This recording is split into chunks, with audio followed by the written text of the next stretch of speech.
رب اشرح لی صدری ویسر لی امری واحلل عقدۃ من لسانی یفقہوا قولی۔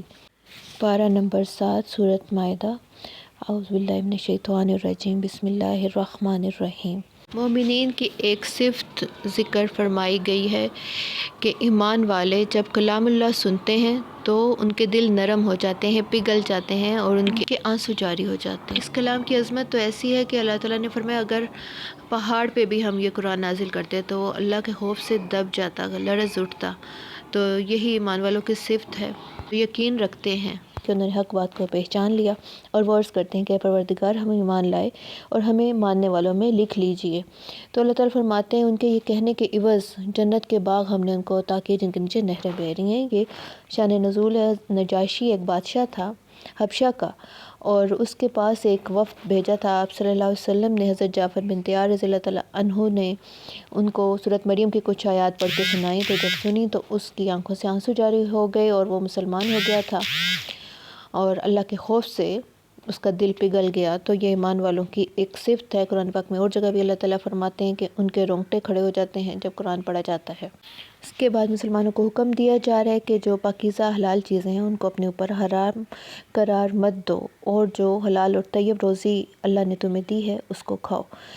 پھر اس کے بعد جو بے ارادہ قسمیں کھائی جاتی ہیں ان کا ذکر ہے۔ ایک تو اللہ کا نام لے کر جو قول و قرار کیا جاتا ہے اس کو تو پورا کرنا ضروری ہے، قسم اللہ کے نام کی کھانا، لیکن جو لفظ قسمیں ہیں بلا ارادہ انسان کے منہ سے جس کی عادت ہوتی ہے بات بات پہ قسم کھانا کہ قسم سے میں صحیح کہہ رہا ہوں یا واللہ میں صحیح کہہ رہا ہوں، تو پھر اس پہ کوئی پوچھ نہیں ہوگی۔ لیکن جو اللہ کے نام کی قسم کھائی ہے اس کو اگر توڑا ہے تو پھر اس کا کفارہ ہے 10 مسکینوں کو کھانا کھلانا یا کپڑے پہنانا اوسط درجے کا، جیسے تم اپنے اہل و عیال کو کھلاتے ہو، یا اگر وہ شخص امیر ہے تو اچھے درجے کا کھلائے گا، اگر میڈیم ہے تو میڈیم درجے کا، اور جس کو یہ میسر نہ ہو تو وہ 3 روزے رکھے۔ یہ قسموں کی توڑنے کا کفارہ ہے، اور اپنی قسموں کی حفاظت کرو۔ اس کے بعد شراب، جوا، بت اور پانسے کی حرمت کا ذکر ہے کہ اللہ تعالیٰ نے یہ ناپاک کام سب حرام کیے ہیں، یہ اعمال شیطان میں سے ہیں، ان سے بچتے رہنا۔ شراب، جوا، بت اور پانسے میں نے آپ کو بتایا قرآن اندازی ہے۔ اس وقت وہ تیر پھینکا کرتے تھے، جب کوئی کام سفر پہ جانے کا ارادہ ہوتا تو 2 تیر لیتے جس پہ ہاں یا اور نہیں لکھا ہوتا، پھر جو لگ جاتا وہ کام، یعنی کہ بہت زیادہ ہم پرستی کا شکار تھے، سپرسٹیشیس لوگ تھے۔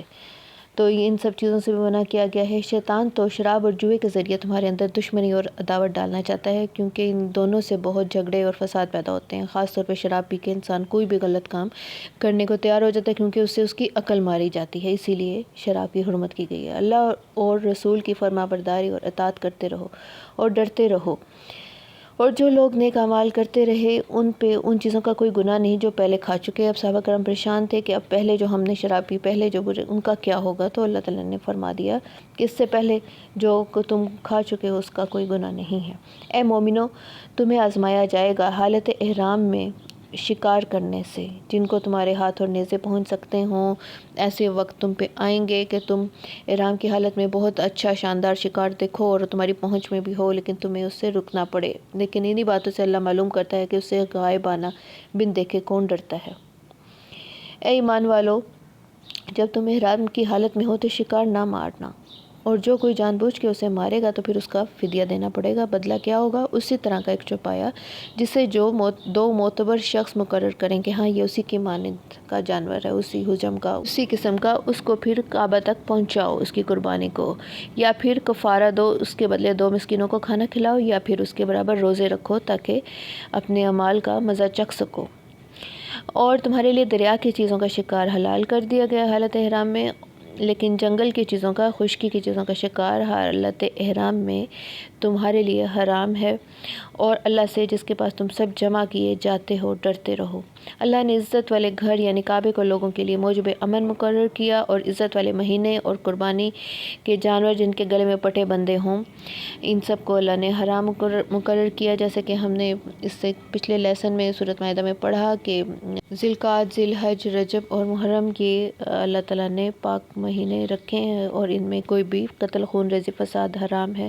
اس کے علاوہ جن جانوروں کو اللہ کے نام پہ چھوڑا گیا ہو پٹا ڈال کے، اور عبادت گاہیں اور یہ زائرین حج عمرہ کے، دھیان رکھو کہ اللہ سخت عذاب دینے والا ہے اور اللہ بخشنے والا ہے، مہربان بھی ہے اور پیغمبر کے ذمہ تو صرف اللہ کا پیغام پہنچا دینا ہے۔ کہہ دو کہ پاک چیزیں اور ناپاک چیزیں برابر نہیں ہو سکتی، اور اگرچہ ناپاک چیزوں کی کثرت تمہیں بہت اچھی لگے تب بھی ان سے بچتے رہنا ہے۔ ناپاک چیزیں بہت تعداد میں زیادہ ہو جائیں اور آس پاس جگہ جگہ بکھری ہوں تب بھی وہ اپنی کثرت کی وجہ سے کبھی پاک کے برابر نہیں ہو سکتی۔ ناپاک ناپاک رہے گا اور پاک پاک ہی رہے گا۔ اے ایمان والو، ان چیزوں کے بارے میں سوال مت کرو جن کی حقیقت تم پہ ظاہر کر دی جائے تو تمہیں بری لگے۔ جان بوجھ کے خرید مت کرو، ایسا نہ ہو کہ کوئی ایسا مسئلہ دریافت کر لو کہ تمہارے لیے ہی مشکل ہو جائے۔ پھر اللہ تعالیٰ مشرکین نے جو کچھ جانور تھے، خاص اونٹنیاں، وہ حرام مقرر کی ہوئی تھی اپنے لیے، اور ان کو اللہ کے نام پہ چھوڑا ہوا تھا کہ ان سے کوئی کام ہم نہیں لیں گے، اور ان کو ہم نے اللہ کے لیے مخصوص کیا ہے۔ بحیرہ، صائبہ، وسیلہ اور حام ان کے نام تھے، تو اللہ تعالیٰ کہہ رہے ہیں یہ ہم نے کوئی مقرر نہیں کیے، یہ اللہ پہ جھوٹ باندھتے ہیں۔ اور جب انہیں اللہ رسول کی طرف بلایا جاتا ہے تو کہتے ہیں ہم تو اسی طریقے پہ چلیں گے جس پہ اپنے باپ دادا کو پایا، چاہے ان کے باپ دادا میں عقل نہ ہو تو یہ بھی کیا اسی طرح ہی بے عقلی کے کام کریں گے۔ وصیت کے احکامات ہیں کہ جب کوئی شخص مرنے لگے، اس کی موت موجود ہو، تو اس کو چاہیے کہ وصیت کے وقت 2 مسلمانوں میں سے مرد عادل کو گواہ مقرر کرے۔ اگر مسلمان نہ ملیں، سفر کی حالت میں وہاں پہ مسلمان موجود نہ ہوں اور اس کی موت قریب آ جائے، تو پھر دوسرے مذہب کے 2 لوگوں کو گواہ بنا لو۔ اور اگر تمہیں ان کے بارے میں کوئی شک ہو تو ان کو نماز کے بعد ان سے قسمیں لو کہ تم کبھی بھی شہادت کے یہ گواہی کے عوض کچھ نہیں لوگے، تھوڑی قیمت لے کے جب گواہی کو بدلو گے نہیں، چاہے کوئی رشتہ دار ہی کیوں نہ ہو، اور گواہی کو چھپاؤ گے نہیں، اور اگر ہم نے ایسا کیا تو ہم گناہ گار ہوں گے۔ پھر اگر معلوم ہو جائے کہ انہوں نے جھوٹ بولا ہے تو پھر انہوں نے جن کا حق مارا ہے ان میں سے ان کی جگہ 2 گواہ مقرر ہوں جو میت کے قریبی رشتہ دار ہوں۔ پھر وہ اللہ کی قسمیں کھائیں کہ ہماری گواہی ان کی گواہی سے سچی ہے اور ہم نے کوئی زیادتی نہیں کی۔ یہ اس طریقے کے قریب ہے کہ لوگ صحیح سے شہادت دیں گے اور خوف کریں گے۔ اللہ تعالیٰ نے جو تمام حدود مقرر کی ہیں ان میں کوئی نہ کوئی حکمت ہے۔ اب یہ جو حکم اللہ نے قسمیں کھانے کا اور یہ قریبی رشتہ داروں کی گواہی ان کے بدل قرار دی ہے، تو اس کی حکمت بھی یہی ہے کہ پھر لوگ اس سے خوف کھائیں گے اور جھوٹ شہادتیں نہیں دیں گے، اور انہیں اپنی قسموں کے رد ہونے کا بھی ڈر ہوگا۔ اور وہ دن یاد رکھنے کے لائق ہے جس دن اللہ پیغمبروں کو جمع کرے گا، پھر ان سے پوچھے گا تمہیں کیا جواب ملا تھا؟ وہ کہیں گے ہمیں کچھ معلوم نہیں، تو ہی غیب کی باتوں کو جاننے والا ہے۔ پھر اللہ حضرت عیسیٰ علیہ السلام سے فرمائے گا کہ میرے ان احسانوں کو یاد کرو جب میں نے تمہیں اور تمہاری والدہ کو روح القدس سے مدد دی، اور تم جھولے میں تھے اور جوان ہو کے لوگوں سے گفتگو کرتے، تمہیں کتاب اور دانائی اور تورات اور انجیل سکھائی، تم میرے حکم سے مٹی کا جانور بنا کے اس میں پھونک مارتے تو وہ اڑنے لگتا، مادر ذات اندھے اور سفید داغ والے کو میرے حکم سے ٹھیک کر دیتے، مردے کو قبر سے زندہ نکالتے۔ پھر جب ہم نے بنی اسرائیل کو تم سے روک دیا اور تمہارے پاس کھلے ہوئے نشان لے کے آئے تو کہنے لگے یہ تو جادو ہے۔ پھر ہم نے حواریوں کی طرح حکم بھیجا کہ مجھ پر اور میرے پیغمبر پہ ایمان لاؤ، اور پھر انہوں نے گواہی دی کہ ہم تو فرما بردار ہیں۔ اور پھر وہ قصہ بھی یاد کرو جب حواریوں نے کہا اے عیسیٰ، تو ایسے کر ہم پر آسمان سے ایک طعام یا ایک ڈش نازل کر جس میں آسمانی کھانا ہو، اور ہم اس میں سے کھائیں اور وہ ہمارے لیے ایک گواہی ہو۔ تو حضرت عیسیٰ علیہ السلام نے پھر دعا کی کہ اے اللہ تعالیٰ ہم پہ آسمان سے ایک خوان نازل فرما جو ہمارے لیے عید قرار پائے، ہمارے اگلوں پچھلوں سب کے لیے تیری طرف سے نشانی ہو۔ تو اللہ تعالیٰ نے فرمایا میں ضرور خوان نازل کروں گا۔ پھر اللہ تعالیٰ نے آسمان سے کھانا ان کے لیے ایک ڈش خوان آسمانی کھانے کا نازل کیا۔ اور پھر اے عیسیٰ وہ اس وقت کو یاد کرو جب ہم نے عیسیٰ ابن مریم کیا تم نے لوگوں سے کہا تھا کہ اللہ کے سوا مجھے اور میری والدہ کو معبود بنا لو؟ وہ کہیں گے کہ نہیں تو پاک ہے، مجھے کب شایان شان تھا کہ میں ایسی بات کہتا، مجھے ایسا کچھ حق نہیں، اگر میں نے کچھ کہا ہوگا تو تجھے معلوم ہوگا کیونکہ تو علام الغیوب ہے۔ میں نے ان سے کچھ نہیں کہا بجز اس کے کہ جو تو نے مجھے حکم دیا کہ اللہ عبادت کرو جو میرا اور تمہارا سب کا پروردگار ہے۔ جب تک میں ان میں رہا میں ان کے حالات کی خبر رکھتا رہا، جب تو نے مجھے دنیا سے اٹھا لیا تو پھر تو ہی ان کا نگران تھا، تو ہر چیز سے خبردار ہے، اگر تو ان کو عذاب دے تو یہ تیرے بندے ہیں، اگر تو بخش دے تو تیری مہربانی ہے۔ اور اللہ فرمائے گا آج وہ دن ہے کہ آج سچوں کو ان کی سچائی ہی فائدہ دے گی، ان کے لیے باغ ہے جن کے نیچے نہریں بہتی ہیں، عبدالآباد اس میں بستے رہیں گے، اللہ ان سے خوش ہے اور وہ اللہ سے خوش ہیں، یہ بڑی کامیابی ہے۔ اللہ آسمان اور زمین سب میں اللہ ہی کی بادشاہی ہے اور وہ ہر چیز پر قادر ہے۔ سورۃ مائدہ یہاں پہ ختم ہوتی ہے۔ آگے سورۃ انعام ہے، اس کی 165 آیات ہیں، 20 رکوع ہیں اور یہ مکی سورت ہے۔ اللہ کی اس میں قدرتوں کے تذکرے ہیں اور پرانی قوموں کے واقعات. مکی صورتوں میں ایمانیات پہ زور ہوتا ہے، وہی اسلوب ہمیں یہاں ملتا ہے. تو اللہ تعالیٰ فرماتے ہیں سب تعریفیں اللہ ہی کو سزاوار ہیں، جس نے آسمان و زمین کو پیدا کیا، اندھیرا اور روشنی بنائی. پھر بھی کافر اللہ کے ساتھ چیزوں کو برابر ٹھہراتے ہیں. اس نے تمہیں مٹی سے پیدا کیا اور پھر تمہارے مرنے کا ایک وقت مقرر کیا، ایک مدت اس کے ہاں اور مقرر ہے. یعنی تو اے کافرو، تم اس میں شک کرتے ہو، وہ تمہارے پوشیدہ اور ظاہر سب رازوں سے واقف ہے، اور اللہ کی نشانیوں میں سے جو بھی نشانی آتی ہے یہ اس سے منہ پھیر لیتے ہیں. جب حق آیا تو اس کو بھی جھٹلا دیا اور ان چیزوں کا مذاق اڑاتے ہیں. عنقریب ان کو معلوم ہو جائے گا. کیا انہوں نے نہیں دیکھا کہ ہم نے ان سے پہلے کتنی امتوں کو ہلاک کیا، جن کے پاؤں ہم نے ملک میں ایسے جما دیے تھے جیسے تمہارے پاؤں بھی نہیں جمائے. یعنی ان کو اتنی ترقی دی جتنی کہ تمہیں بھی نہیں ملی، اور آسمان سے ان پر مینہ برسایا اور نہریں بنا دی جو ان کے مکانوں کے نیچے بہہ رہی تھیں. پھر ان کے گناہوں کے سبب ان کو ہلاک کر دیا اور اس کے بعد اور امتیں پیدا کر دیں. تو تم کس بات پہ اکڑتے ہو؟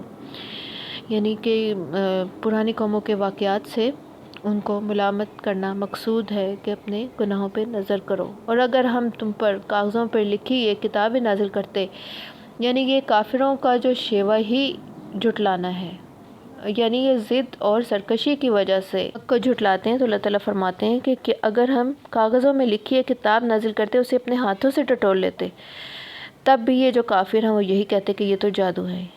یعنی جس نے نہ ماننا اس کی ڈھٹائی کبھی بھی ختم نہیں ہوتی. اور وہ کہتے ہیں کہ نبی پہ کوئی فرشتہ کیوں نازل نہیں کیا گیا جو ان کی تصدیق کرتا. اگر ہم فرشتہ نازل کرتے تو پھر تو کام ہی تمام ہو جاتا. یعنی فرشتے ہم یا تو کسی کی موت کے وقت نازل کرتے ہیں یا عذاب کے وقت، پھر تو ان کو مہلت ہی نہ ملتی. تو یہ شکر کریں کہ ہم نے نبی انسان کی صورت میں بھیجا.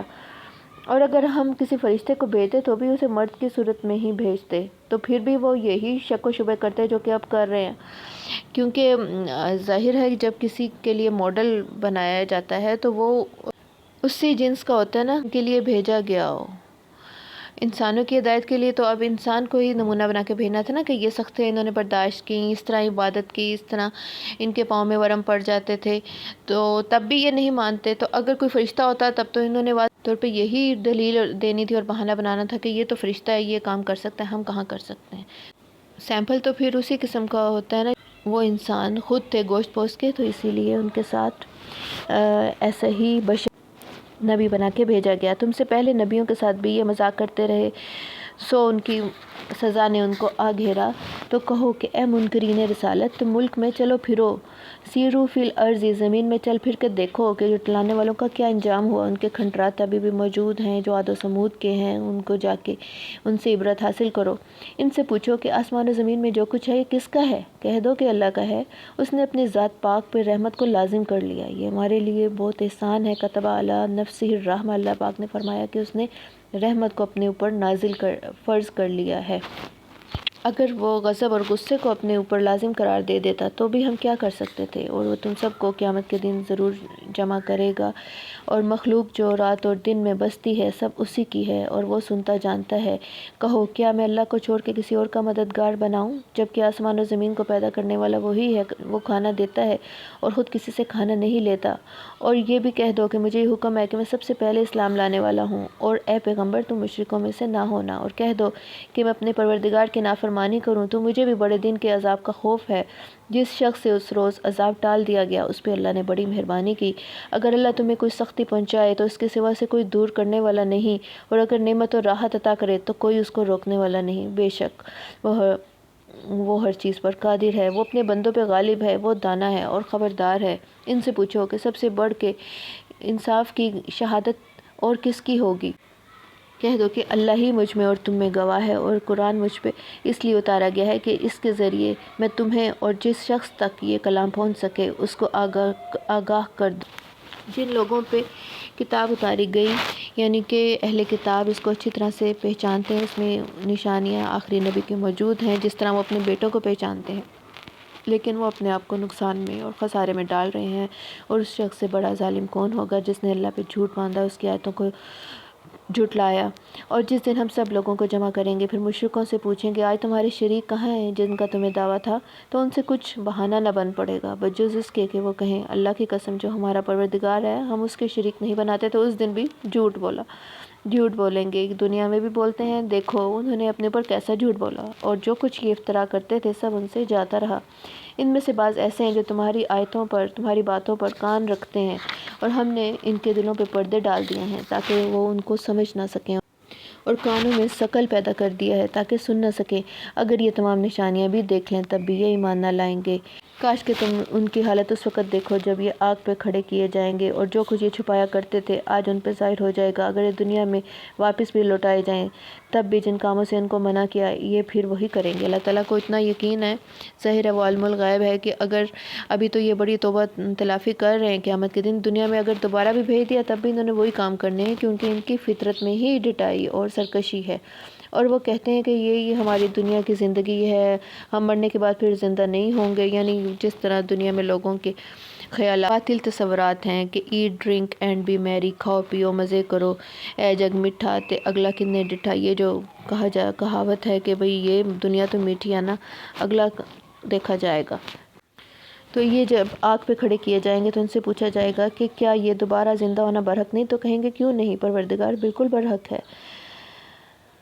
جن لوگوں نے اللہ کے سامنے دوبارہ کھڑے ہونے کو جھوٹ سمجھا وہ نقصان میں پڑ گئے، اور وہ کہیں گے کہ ہائے افسوس، ہماری تقصیر پر، ہماری اتنی بھیانک غلطی پر افسوس ہے کہ جو ہم نے قیامت کے بارے میں یہ بلنڈر کیا، یہ اس قدر بے وقوفی سے کام لیا، اور پھر وہ اپنے اعمال کے بوجھ اپنی پیٹھوں پہ اٹھائے ہوں گے۔ دیکھو یہ بہت برا بوجھ ہے۔ وَمَا الْحَيَاةُ الدُّنْيَا إِلَّا لَعِبٌ وَلَهْوٌ، بہت ہی جامع آیت ہے کہ دنیا کی زندگی تو کھیل اور مشغلہ ہے، اللہ کے نزدیک یہ کوئی قیمت نہیں رکھتی، ایسے ہے جیسے کھیل تماشے میں لگے ہیں لوگ، اور اصل گھر تو آخرت کا ہے، وہ بہتر ہے ان لوگوں کے لیے جو تقوی اختیار کرتے ہیں۔ کیا تم سمجھ نہیں رکھتے؟ اے نبی ہم جانتے ہیں کافروں کی باتیں تمہیں رنج پہنچاتی ہیں، مگر یہ تمہیں نہیں جھٹلاتے، یہ تو ظالم اللہ کی آیتوں کا انکار کرتے ہیں۔ تم سے پہلے بھی انبیاء کرام جھٹلائے جاتے رہے اور وہ صبر کرتے رہے یہاں تک کہ ہماری مدد آ پہنچی، اور اللہ کی باتوں کو کوئی بدلنے والا نہیں۔ اور اگر ان کی روگردانی تم پہ شاق گزرتی ہے تو اگر کوئی طاقت ہو زمین میں کوئی سرنگ ڈھونڈ لو، یا آسمان میں سیڑھی تلاش کر لو، یا پھر ان کے لیے کوئی معجزہ لے آؤ۔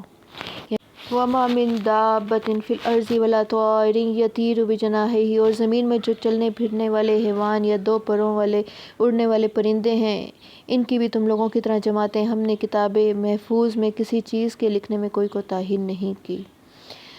اور جن لوگوں نے ہماری آیات کو جھٹلایا وہ بہرے اور گونگے ہیں، اور جس کو اللہ چاہے گمراہ کر دے اور جسے چاہے سیدھے راستے پہ چلا دے۔ کافرو بھلا دیکھو، اگر اللہ کا عذاب آ جائے یا قیامت آ جائے تو تم اس حالت میں اللہ کے سوا کس کو پکارو گے؟ اگر سچے ہو تو بتاؤ، بلکہ اسی کو پکارتے ہو۔ تم جس دکھ میں اسے پکارتے ہو وہ چاہتا ہے تو دور کر دیتا ہے، اور جس کو تم شریک بناتے ہو اس وقت تو انہیں بھول جاتے ہو، اور پھر جب دکھ درد تکلیف ہوتی ہے تو پھر اللہ کے دربار میں جا کے گرتے ہو، اس کے قدموں میں گر کے پھر اسے پکارنا شروع کر دیتے ہو، پھر بھی وہ اتنا کریم ہے کہ پھر بھی تمہارے دکھ درد کو دور کرتا ہے۔ اور تم سے پہلی امتوں کی طرف بھی پیغمبر بھیجے، نافرمانیوں کے سبب ہم نے ان کو سختیوں اور تکلیفوں میں پکڑا تاکہ وہ عاجزی کریں، یعنی جب کسی میں کبر اور غرور تکبر حد سے بڑھ جاتا ہے تو پھر اسے تھوڑا بہت عذاب، سختی اور آزمائش میں پکڑ کے کھینچنا پڑتا ہے۔ اور جب ان پہ ہمارا عذاب آتا رہا تو کیوں نہیں وہ عاجزی کرتے رہے، مگر ان کو تو دل ہی سخت ہو گئے تھے، اور جو کام وہ کرتے تھے شیطان ہی ان کی نظروں میں آراستہ کر کے دکھاتا تھا، یعنی شیطان مزین کر کے دکھاتا ہے نا چیزیں، وہ کہتا ہے کہ دیکھو سود بھی تو کاروبار کی طرح ہے نا، کاروبار میں بھی پروفٹ ہے، سود میں بھی، تو کیا حرج ہے؟ اسی طرح مختلف چیزوں میں وہ کہتا ہے کہ آج کل کا دور نہیں رہا پردے کا، دین شرعی احکامات پہ چلنے کا، چھوڑو آج کے اور اس وقت میں بڑا فرق ہے، وہ تو بخشے بخشائے تھے، وہ تو ہم تو ان کے پیروں کی خاک کے برابر بھی نہیں، ہم کہاں ان جیسے کام کر سکتے۔ اس قسم کے شیطان کے وعدے ہوتے ہیں نا جو مختلف بہانے انسان کو سکھاتا ہے۔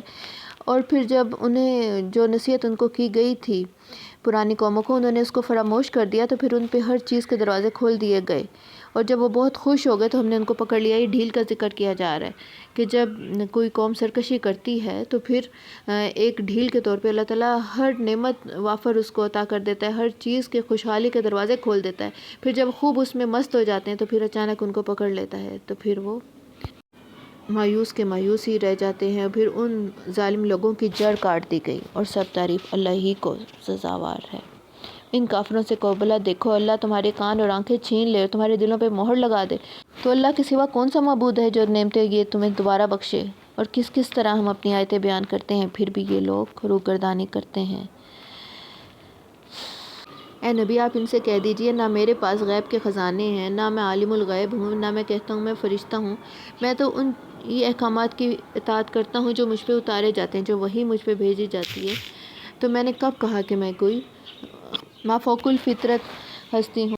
اور اس قرآن کے ذریعے آپ ان لوگوں کو ڈرائیے کہ جو اپنے پروردگار کے سامنے حاضر ہونے سے ڈرتے ہیں، اور جو لوگ صبح شام اپنے رب سے دعا کرتے ہیں اور اس کی ذات کے طالب ہیں، ان کو اپنے پاس سے مت نکالیے۔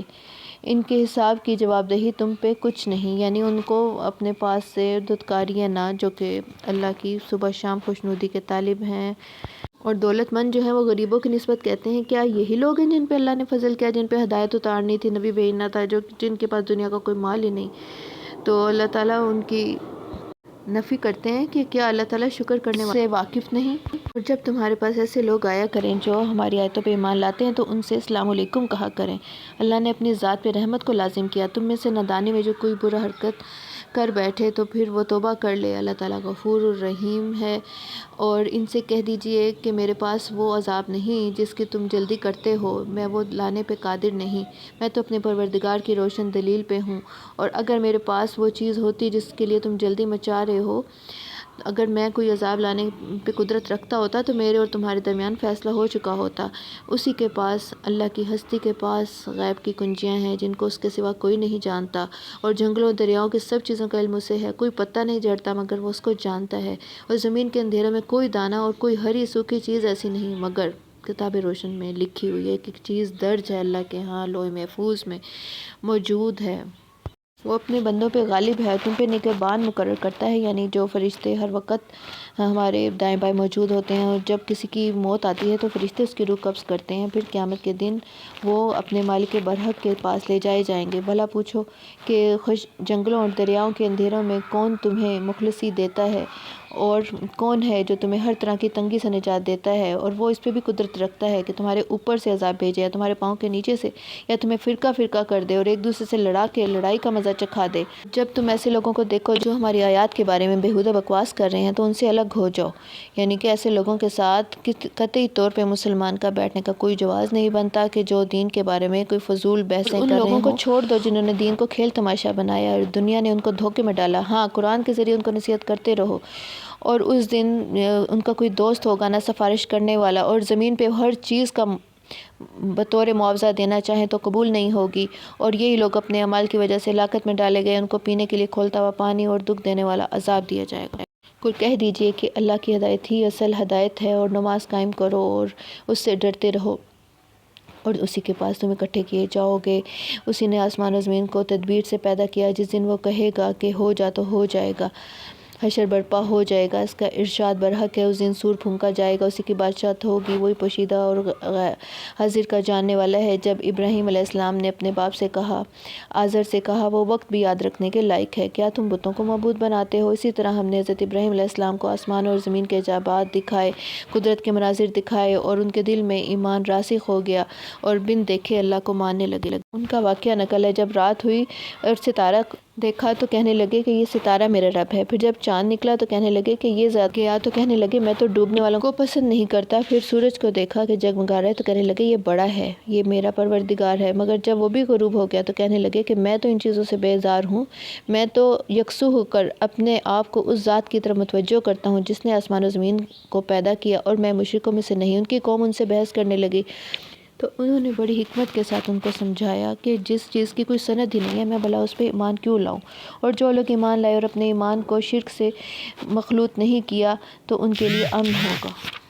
پھر اللہ تعالیٰ نے ان کو حضرت اسحاق، یعقوب علیہ السلام عطا کیے۔ پھر اس میں اللہ تعالیٰ اور انبیاء کا ذکر کر رہے ہیں، حضرت نوح علیہ السلام، حضرت سلیمان، داؤد، حضرت یوسف، موسیٰ، حضرت ہارون علیہ السلام، حضرت زکریا، حضرت یحییٰ، حضرت عیسیٰ، حضرت اسماعیل، حضرت الیاس، حضرت یسوع، حضرت یونس، حضرت لوط علیہ السلام۔ ان سب کا ذکر اللہ تعالیٰ فرماتے ہیں کہ ہم نے جہان کے لوگوں پہ انہیں فضیلت بخشی تھی، اور یہ اللہ کی ہدایت ہے، اس کے ذریعے جس کو چاہتے اپنے بندوں میں سے ان کو ہدایت دیتا ہے۔ اور تم بھی انہی کی ہدایت کی اقتداء کرو جن کو اللہ نے ہدایت دی، اور انہوں نے اللہ کی قدر نہیں کی جیسے کہ کرنے کا حق تھا، اور انہوں نے کہا کہ اللہ نے انسان پہ وحی اور کتاب نازل نہیں کی۔ کہو کہ موسیٰ علیہ السلام جو کتاب لے کے آئے تھے اس کو کس نے نازل کیا؟ جو لوگوں کے لیے نور اور ہدایت تھی۔ ان کے کچھ حصوں کو تم ظاہر کرتے ہو، کچھ کو چھپاتے ہو، اور یہ کتاب جس کو ہم نے نازل کیا یعنی قرآن پاک، یہ بابرکت ہے، اپنے سے پہلی کتابوں کی تصدیق کرتی ہے تاکہ تمہیں مکے اور اس کے آس پاس کے لوگوں کو تم آگاہ کر دو۔ وَلَقَدْ جِئْتُمُونَا فُرَادَىٰ، تم ہمارے پاس اکیلے اکیلے آؤ گے جس طرح تمہیں پہلی دفعہ پیدا کیا تھا، اور مال و متاع سب تم اپنی پیٹھ کے پیچھے چھوڑ آؤ گے۔ بے شک اللہ ہی دانے اور گٹھلی کو پھاڑنے والا ہے، جاندار کو بے جان سے اور بے جان کو جاندار سے نکالتا ہے، اور رات کے اندھیرے سے صبح کی روشنی کو پھاڑ کے نکالتا ہے۔ اس نے رات کو موجب آرام ٹھہرایا اور چاند اور سورج کو ذرائع و شمار بنایا۔ یہ ایک اندازہ ہے غالب اور علم والی ہستی کا، اللہ کے مقرر کیے ہوئے اندازے ہیں۔ وہی ہے جس نے ستارے بنائے اور جنگلوں اور دریاؤں کے اندھیروں میں تم ان سے راستے معلوم کرو ستاروں سے، اور وہی ہے جس نے تمہیں ایک شخص سے پیدا کیا اور تمہارے لیے ایک ٹھہرنے کی جگہ ہے اور ایک سپرد ہونے کی جگہ ہے، یعنی کہ دنیا، قبر اور پھر آخرت۔ اس طرح ہم اپنی آیات کھول کھول کے بیان کرتے ہیں، اور وہی ہے جو آسمان سے بارش برساتا ہے، پھر ہم اس سے ہر طرح کی رویدگی اگاتے ہیں، اس سے سرسبز کونپلیں نکالتے ہیں، ان کونپلوں میں ایک سے دوسرے کے ساتھ جڑے ہوئے دانے نکالتے ہیں، اور کھجور کے گابے میں سے لٹکتے ہوئے گچھے، اور انگوروں کے باغ اور زیتون اور انار جو ایک دوسرے سے ملتے بھی ہیں اور نہیں بھی ملتے۔ یہ سب چیزیں پھلتی ہیں تو ان کے پھلوں، اور جب پکتی ہیں تو ان کے پکنے پہ نظر کرو، ان میں ان لوگوں کے لیے جو ایمان لائے ہیں قدرت کی بہت سی نشانیاں ہیں۔ اور پھر شریکوں کا ذکر اللہ تعالیٰ فرما رہے کہ انہوں نے جنوں کو اللہ کا شریک بنا لیا اور اس کے لیے بیٹیاں اور بیٹیاں بنا کھڑی کی۔ اللہ کی شان ان سب چیزوں سے بلند ہے، وہی آسمان و زمین کا پیدا کرنے والا، اس کی اولاد کہاں سے ہو جبکہ اس کی بیوی ہی نہیں، یہی اوصاف رکھنے والا تمہارا پروردگار ہے۔ ذالکم اللہ ربکم لا الہ الا ہو، اس کے سوا کوئی معبود نہیں، وہی ہر چیز کا پیدا کرنے والا، اس کی عبادت کرو، ہر چیز کا نگران ہے۔ لا تدرکہ الابصار وہو یدرک الابصار، وہ ایسا ہے کہ نگاہیں اس کا ادراک نہیں کر سکتی اور وہ نگاہوں کا ادراک کر سکتا ہے، وہ بھید جاننے والا خبردار ہے۔ یعنی ہماری آنکھیں اس کو نہیں دیکھ سکتی اور وہ ہر کسی کو دیکھ سکتا ہے۔ اے محمد ان سے کہہ دو کہ تمہارے پاس پروردگار کی طرف سے روشن نشانیاں آ گئی ہیں، پر جو ان سے اندھا بنا رہے گا تو اس کا نقصان انہی پہ ہوگا۔ اور اسی طرح ہم اپنی آیتیں پھیر پھیر کے بیان کرتے ہیں۔ آپ پیروی کیجیے آپ کی پروردگار سے جو بھی حکم آپ پہ اتارا گیا، اگر اللہ چاہتا تو یہ لوگ شرک نہ کرتے۔ ہم نے اے پیغمبر آپ کو ان پہ نگہبان نہیں بنا کے مقرر کیا ہے، نہیں آپ رنجیدہ نہ ہوں، یہ سب ہم نے آزمائش کے طور پہ بنایا ہے۔ پھر مسلمانوں کو منع کیا گیا کہ ان کے شریکوں کو اور جن کو انہوں نے خدا بنایا ان کو گالی نہ دو، ایسا نہ ہو کہ وہ اللہ کی بے ادبی کریں اس کے بعد۔ اور ہر فرقے کے لیے ہم نے اس کے اعمال کو مزین کر کے دکھا دیا۔ یہ لوگ اللہ کے نام کی جھوٹی قسمیں کھاتے ہیں کہ اگر کوئی آپ نشانی لاتے تو یہ ضرور ایمان لاتے۔ کہہ دو کہ سب نشانیاں تو اللہ کے پاس ہیں، اور مومنوں تمہیں کیا معلوم کہ ان کے پاس نشانیاں آ بھی جائیں تو یہ ایسے بدبخت ہیں کہ یہ تب بھی ایمان نہ لائیں، اور جس دن ہم ان کے دل اور آنکھوں کو الٹ کر دیں گے، اور جیسے اس قرآن پہ ایمان نہیں لائے پہلی دفعہ، اسی طرح یہ دوبارہ نہیں لائیں گے، ان کو چھوڑ دیں تاکہ یہ اپنی سرکشی میں بہکتے رہیں۔ واللہ عالم بالصواب۔ ربنا تقبل منا انک انت السمیع العلیم وتب علینا انک انت التواب الرحیم، ربنا آتنا فی الدنیا حسنہ وفی الآخرۃ حسنہ وقنا عذاب النار، اللہم انا نسألک علما نافعا ورزقا واسعا وعملا متقبلا۔ آخر دعوانا ان الحمد للہ رب العالمین۔